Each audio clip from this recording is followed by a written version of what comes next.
7-ci sual. Bu da var idi əvvəlki testlərdə. 7-ci sualda deyir, trapesin oturacaqları A və B-dir. Deməli, B balacadır, A altdadır. Onda mən bura x desəm, təbii ki, bura nə olacaq? A çıxılsın x olacaq. S təpəsinin 2 cm xətt alt oturacağın M nöqtəsini kəsərək trapesiyanın sahələri eyni olan 2 fiqura ayırır. İndi 2 fiqura ayırırsa, baxın diqqətli olun. Bu nədir? Bu da trapesiyadır. Bu trapesiyanın sahəsi mən nə ilə tapmalıyam? Tərəf vurusun hündürlüyü bölünsün 2 ilə tapmalıyam. Hündürlüyü də yuxarıdan aşağı məsafədir. Burada da h-dır, burada da h-dır.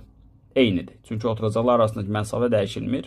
Ona görə mən sahə A, M, S, B-ni yazanda B plus x bölünsün 2 vurulsun h yazmalıyam. Bu üçbucağın sahəsi isə S, M, D, S-ni yazanda A çıxılsın x vurulsun h bölünsün 2 yazmalıyam. İndi mənə deyir ki, bu sahələr bərabərdir. Deməli, mən bunların sağların bir-birinə bərabər götürməliyəm.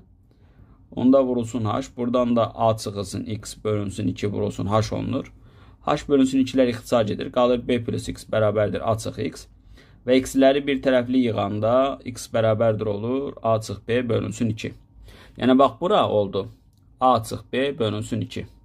İndi burada nə idi? A-dan çıxmalısınız. M-də də nə idi? A-dan çıxmalısınız. M-də də olur A çıxılsın bu. Bunda orta məxrəcə yatıranda bu dəfə də olur A plus B bölünsün 2. Deməli, burada olur A plus B bölünsün 2. İndi bunların nisbətində 2-lər ixtisar edir. Qalır bunlar. Qəşəng.